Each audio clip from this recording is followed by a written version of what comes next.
The rain didn't care about wealth or poverty that day in Lagos. It came down like judgment, like memories that wouldn't stay buried. Water overflowed from gutters, turned red with the rust of tin roofs, and ran like veins through Oberlin's crowded streets. And in the middle of it, soaked to the skin, stood a girl beside a rusty wheelbarrow filled with steaming beans. Her face was lifted just briefly toward the sky, raindrops rolling off her lashes. Her clothes clinging to her like poverty had become part of her skin. In the back seat of a black Mercedes Maybach, Chief Tund Owolabi leaned forward. The car had slowed because of traffic.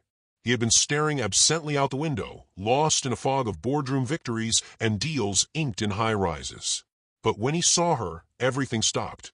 The laughter from the boardroom vanished. The cigar smoke, the million-naira watches, the men in suits, all of it vanished. What remained was her face. And that face was the face of a ghost. His dead wife, Mornike. The same almond-shaped eyes. The dimple that flickered on one cheek when she spoke. The high cheekbones. Even the same stubborn curve of the lips. He gasped audibly. The driver looked back. "Oga, you day all right?" Chief Tund didn't answer. He pressed the button and rolled down the window, letting the rain in. The girl looked up. She blinked, confused, cautious. Her voice barely carried over the downpour. "Oga, you want buy beans?" He didn't realize his hand was trembling. "What's your name?" She hesitated, her expression tight. "Aginola." His heart stopped. He looked again. Not just a resemblance. No, this was blood. This was bone. This was his past come alive in the present. He didn't know what to say. He didn't buy the beans. He didn't offer her shelter. He just rolled the window up and told the driver, "Go." Chief Tund Owolabi was a man Lagos respected and feared. At 59, he had built an empire from sand and sweat. From his first land deal in Mushin in the 90s to his current crown jewel, Owolabi Towers in Victoria Island, he was the king of concrete. But long before the billions, before the boardrooms, he had been just a young surveyor in Ilorin. And there he met Mornike. She was fire and laughter. A village teacher who quoted poetry, sang like the wind, and wore ankara like royalty. He was smitten. In love before he knew what love truly meant.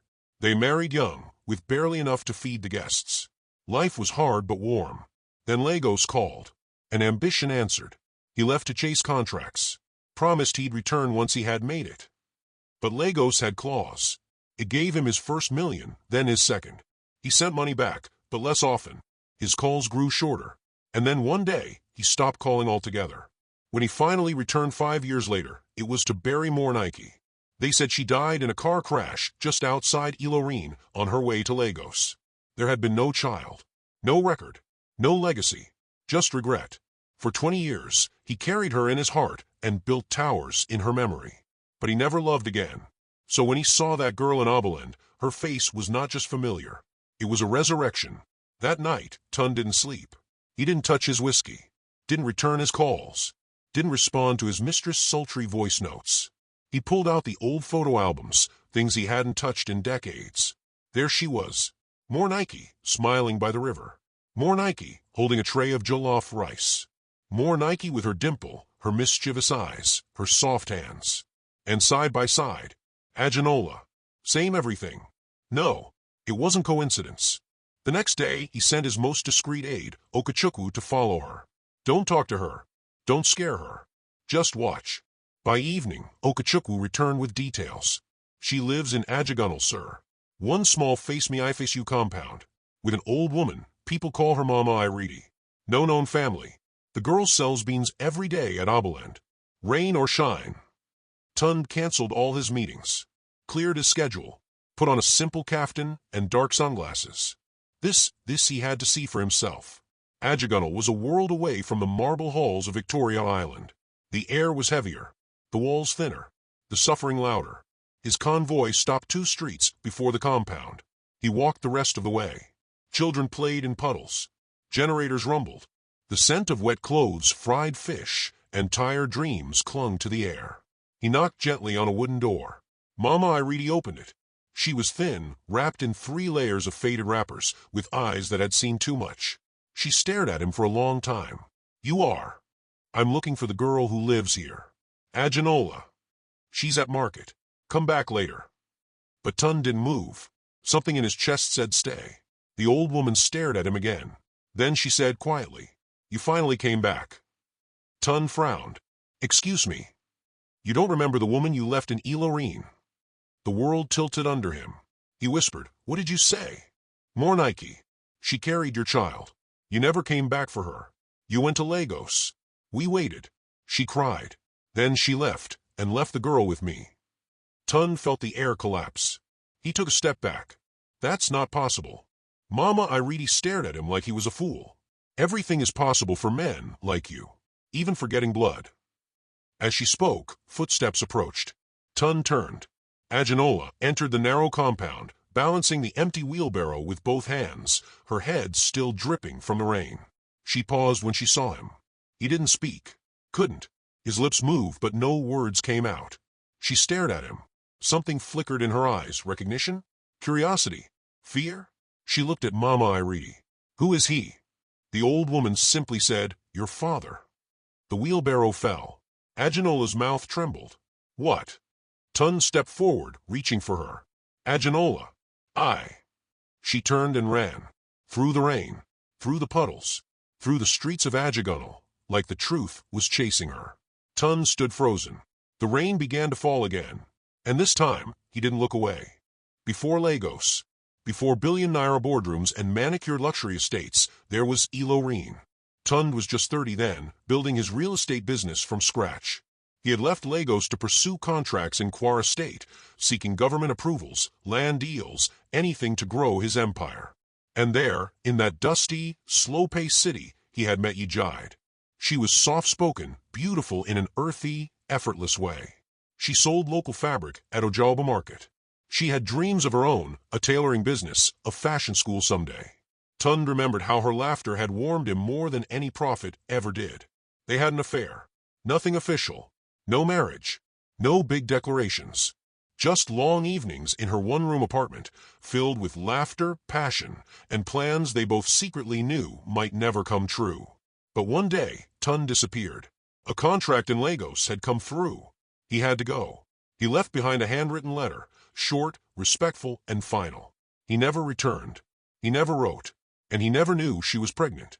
Tun's breath was shallow, his throat dry. He stared at Mama Iridi, who was still staring back, her cataract-clouded eyes filled with storm of judgment and pain. "Yijide was her name," she said quietly. "She died giving birth in my room. No one knew who the father was. But I knew. She showed me your letter before she died." Tun sat down. The room spun. "So, Aginola is your daughter," Mama Iridi confirmed. "Born of silence. Raised in struggle. And just like her mother, she sells things in the market." Tun wanted to run. He wanted to argue, to find holes in the story. But the timelines added up. The resemblance. The age. The pain. "Why didn't anyone come to me? Why didn't you find me?" he asked, voice trembling. Mama Iridi scoffed. "We had no phone. No address. No money. You left no footprints behind. You made yourself unreachable. We buried Yijide with a piece of your letter. That was all we had left." Tun's head sank into his hands. His empire, his billions, none of it could erase this wound. Aginola stood outside the shack, barefoot in the mud. She had seen the black SUV. She had caught a glimpse of the man inside. Something about his face made her chest tighten. She didn't know why Mama Iridi had sent her to the next street to buy palm oil. But now she was back, and she was listening through the cracked wooden wall. Her ears burned. Her heart stopped. "Your daughter. Born of silence." She gasped. "Daddy." She pushed open the door. Tun and Mama Iridi turned. It was as if time stopped. What did you say?" Aginola whispered, staring at the man. Tun stood. His voice failed him. He couldn't speak. He could only look. "You're my father?" Tun tried to say no, tried to walk toward her. But she stepped back, holding her arms across her chest. "You're the reason Mama died, isn't it?" The room went dead silent. "You left her. You left me," she choked, tears falling fast now. "You had money. You had power. But you left us in the gutter to rot." Mama Iridi tried to speak, but Tund raised a trembling hand. "Aginola, I didn't know. I swear to you I didn't know." She shook her head. "But you didn't try. That's the truth. You didn't come back. Not even once."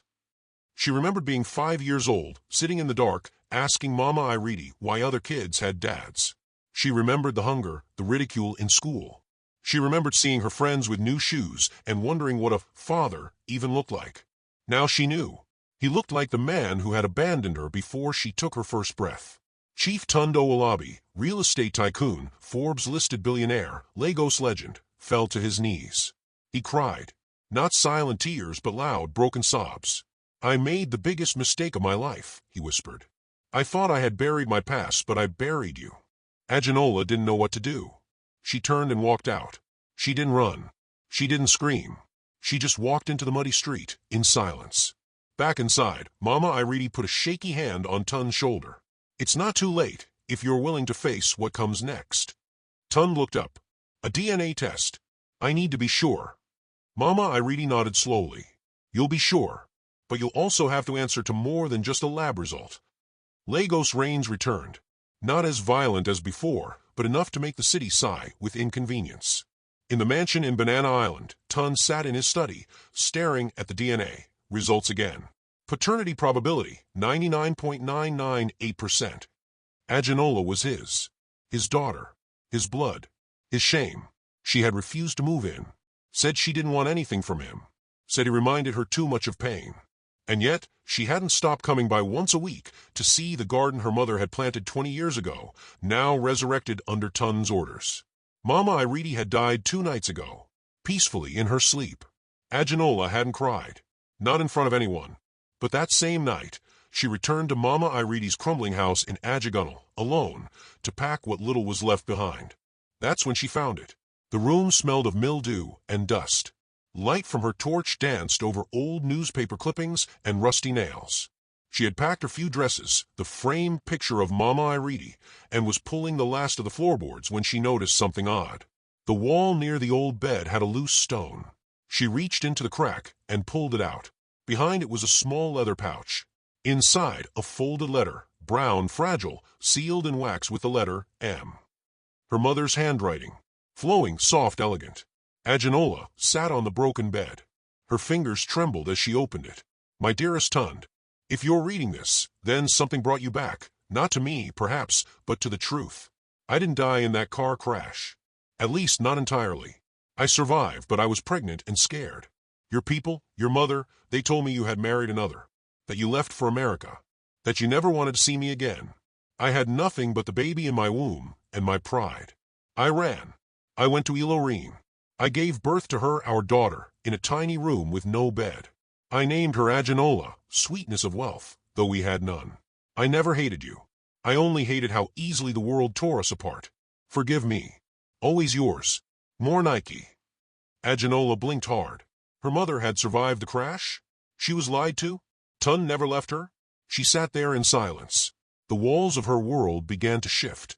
More Nike lay on a stiff mattress in a hot, narrow room, her belly round with child, bandages still on her forehead from the accident. She had begged the nurses not to contact Tund. She believed what his mother told her. Tund has moved on. He's in America. He's engaged to a governor's daughter. Don't bring your shame here. Shame. That's what she was to them. But she had written him letters. 3 of them. All returned unopened. She had buried the last one, the one in Ajínola hand now behind the wall. Her final truth. The next morning, Ajínola knocked on the gate of Tun's mansion for the first time on her own. His guards were stunned. She was wearing a faded brown dress, but she held her head high. In her hand was the letter. Tund was in the garden when she approached him. The sky was gray again, the wind tugging gently at his agbada. "You lied to her," Ajínola said. Tund turned. His face tightened. "I never." She handed him the letter. He read it, and dropped to his knees. "Your mother, your grandmother, they hated her," he whispered. "They said she was too common, too simple. I loved her, but I was weak. I let them poison everything." Ajínola voice cracked. "She thought you left her." "I never did," he said. "I looked for her. After the accident, they told me she died. I built her a grave. I mourned for 20 years. Silence. Then Ajínola said, "She named me Ajínola." He looked up, tears on his face. "I know." Later that week, Tun called a family meeting. His 2 adult sons, Tunji and Whale, gathered with their wives. The house was tense. They had heard whispers. The DNA results had leaked. Agenola entered quietly. Whale scoffed. So this is the Beans girl. Tun didn't flinch. She is your sister. And from this day, she is part of this family. She will carry the Owolabi name. She will be listed in my will. Tunji stood up. Daddy, this girl just appeared from nowhere. We don't know her. You don't have to know her, Tun said sharply. But you will respect her. As the meeting ended, Whale pulled Tunji aside. You thinking what I'm thinking? Tunji nodded. She's after the money, Whale muttered. And Daddy is too blind to see it. They didn't know that Agenola overheard. And as she walked past them, she turned slightly and said, I don't want your money. I want the truth. Then she left them speechless. That night, as Tun sat in his study again, the head butler knocked gently. Sir, there's a problem. What is it? Someone broke into the garden shed. The file cabinet where you keep the property deeds. Tun frowned. Anything missing? No, sir. But one folder was opened. The old file for your Eloreen estate. Tun paused. He hadn't been to Eloreen in over 20 years. But now, something was calling him back. Meanwhile, in her small room in Ajagunal, Agenola stared at a photocopy she had secretly taken before leaving Banana Island. A map, with an X marked in red, at the old Eloreen estate. She didn't know why it was hidden, but something told her the truth wasn't finished. The cold silence in Chief Tund Owolabi's mansion had become unbearable. Days had passed since the DNA results were revealed. 99.99% probability. Agenola Owolabi is your biological daughter. The echoes of the truth vibrated through his soul, like an ancient drum calling a man back to a home he abandoned. He had brought Agenola and Mama Iridi into his estate in Ikoyi under a guise of mentorship. But now every meal, every glance, every footstep reminded him of the truth and of the price of silence. Agenola no longer smiled. She barely spoke to him. Her presence in the house was both a gift and a haunting. She was the daughter of a love he buried, a life he left behind, and a woman whose death still tore into his ribs like broken glass. Mama Iridi sat in the guest quarters, watching over Agenola like a hawk. When Tun finally came in to speak, she didn't rise. Her words came slowly. I warned Mornike not to let you go to Lagos alone. But love is foolish. It waits. It forgives. It believes. Chief Tun sat across from her. I didn't know, he whispered. You chose not to know, Mama Iridi said. Her eyes were clouded with time, but sharp as knives. You went to Lagos to build name, to chase your dreams. You came back once, and Mornike told you she was pregnant. You said she should get rid of it. Tun's throat clenched. That's not true. Mama Iridi snapped. Then why did you never return? Why did she cry for months until the day she died? The air was heavy with old wounds and unreleased pain.